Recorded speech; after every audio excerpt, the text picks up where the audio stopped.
Welcome back. Here we are recording another video for thinking about the character and person of God. I hope that these videos have been enjoyable and informative as you begin to discover more and more about the God who is there. We're not just talking about a hypothetical God here. We're talking about the real God of the universe. So I hope that these videos have been helpful for you as we've kind of gone through this journey together. So, how many emotions for you today have you expressed? What's kind of the range of emotions that you've gone through? Maybe you've had happiness, maybe you've had sadness, maybe you've had some frustration, maybe some anxiety. Our emotions change quite often, right? We have a lot of change when it comes towards our emotional state, and they're not necessarily the most reliable. Sometimes we could be scared and then find out later we didn't need to be scared or upset when we didn't know the full situation.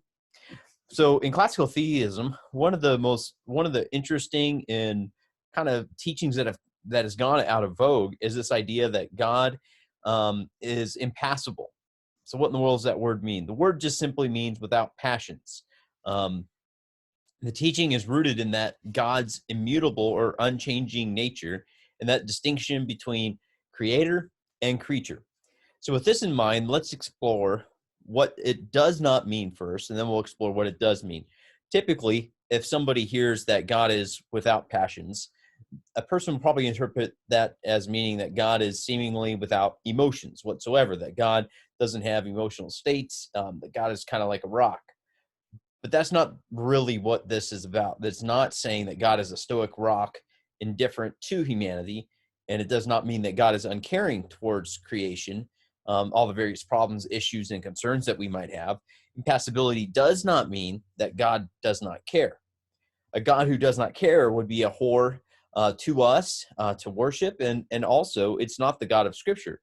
So who would want to worship a disinterested, uncaring God? First of all, so nobody would really want to worship that kind of God. That'd be the God of the deist, not the God of a theist. So impassibility does not mean God is uninvolved or lacks emotions. So what then does the word mean to say that God is without passions? Well, simply put, it means that God is in complete command over his affections and wills them to come to pass. Or you could say it this way: God's affections are not driven by creation and circumstances, but rather by him himself. Instead, God foreknows what will come to pass and wills his response to express the affection that he intends. So we don't necessarily talk about emotions with God as much as we talk about affections. There's a little bit of a difference between the two. An emotion is typically in response. An affection is something that you might feel towards something, or a particular response that you might have towards a particular situation. So I think it's good to kind of keep that nuance in mind. But the idea is that we have an impassible God that is outside of space and time and is in control of it, and therefore in control of the affection that he's going to be expressing, especially suffering. So let me give you an example to kind of help explain what this idea is getting at. So as a married man, I can choose to express my affection of love towards my wife in a tangible way around certain days, such as Valentine's Day, for example. So when Valentine's Day comes along, I can choose to express my affection through tangible means, such as flowers and chocolates or something like that. So of course I could choose to ignore such days, but I've chosen to abide by my nation's holiday calendar and to give expression of my affection of love towards my wife. I provide some gifts or perhaps some other forms of affection towards her. So the point is that at times I am in complete command of my emotions. I'm not letting circumstances control me. I'm choosing a certain activity. Or you can think of like setting up an elaborate date. I might set up an elaborate date with my wife so that I can better express my love towards her versus just waiting for circumstances to somehow make the occasion of love happen. So even and as a teacher, I can do the same thing. I can organize certain class activities to allow me to express either my displeasure or enjoyment with my students, or perhaps try to getting a point across. So I willingly may set up certain activities to have an outlet for my emotions. So the idea of an impassible God is that he is in full command of his passions and affections towards his creation. He does not change based upon his creation. Instead, he is in control over space and time, and he wills certain states of affair to pass so that his affection is known. So one of all those passages that are out there which describe God as angry, loving, wrathful, sorrowful, where seemingly he is undergoing an emotional change. What are we to make of that biblical language? Well, there's kind of three different nuances that we should make. Number one is anthropomorphic language. So we've mentioned this before earlier, but it's this idea that that God often talks about himself in human terms for humanity so that we can better understand him. So it might talk about like God's hands or eyes or mouth or ears or something like that, but it does not mean that God literally has those. It's an expression of truth. It put in human terms so that we can better understand it. It's part of God's, what's said, God's condescension to us in order so that we can better understand him. Sometimes he approaches us and explains himself in anthropomorphic terms, and emotions can often be a part of that. Another thing to keep in mind is what exactly is an emotion anyway. So defining emotions and affections can be a tricky business. But does it mean that, for example, that your heart is pounding away or that you have sweaty palms or something like that? It's just the idea of an emotion is somewhat troubling in the sense of when we try to define it, it can be a little slippery. Um, but I think the best definition that I was stumbled across is that it's a judgment or an attitude an agent takes about something.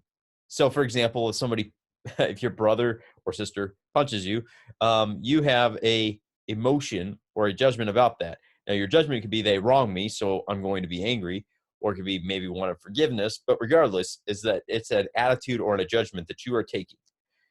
Third is God is unlike us in his emotions. This really shouldn't surprise us. God is unlike us in many respects. We tend to be in very poor command of our emotions. Circumstances, people, and things tend to control our emotional response rather than us being in complete and total command and control over them. For example, the earlier example of a brother punching you, yeah, you might be angry because you are just responding. You're not in control of it. You are not in control of the circumstance. Instead, you are just responding. It's a response to what's going on outside of you. Your significant other might write you a note, and you could be very happy and joyful that you received the note. The point is that typically there's some outside force causing us an affection. So to maintain the independence and immutable God, then without passions, it has some necessary implications, and that is God is impassible. So to have a independent and immutable God means that we also have a God who is impassible, a God who has complete command of himself, is not controlled by his creation, but instead is in complete command of himself and is in control of them. So why does any of this matter? Why should we care? Number one, it means that God's intentional.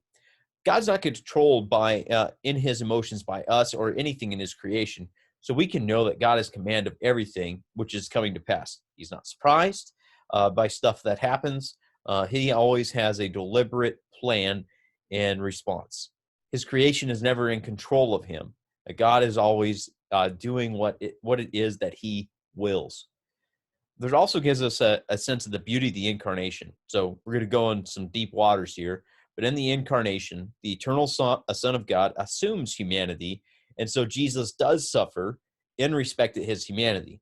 So in Jesus' suffering, he willfully undertook our suffering on our behalf so that we would no longer experience it. So in the incarnation, when God became man or assumed humanity, we have a God, we have a person, Jesus, who can suffer according to his humanity so that we no longer will experience it in the future for those who have trusted in him.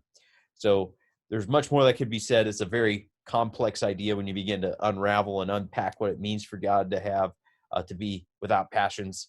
I hope that this little introduction and explainer is a good, helpful way to kind of get your feet wet so you can better understand the God who is there.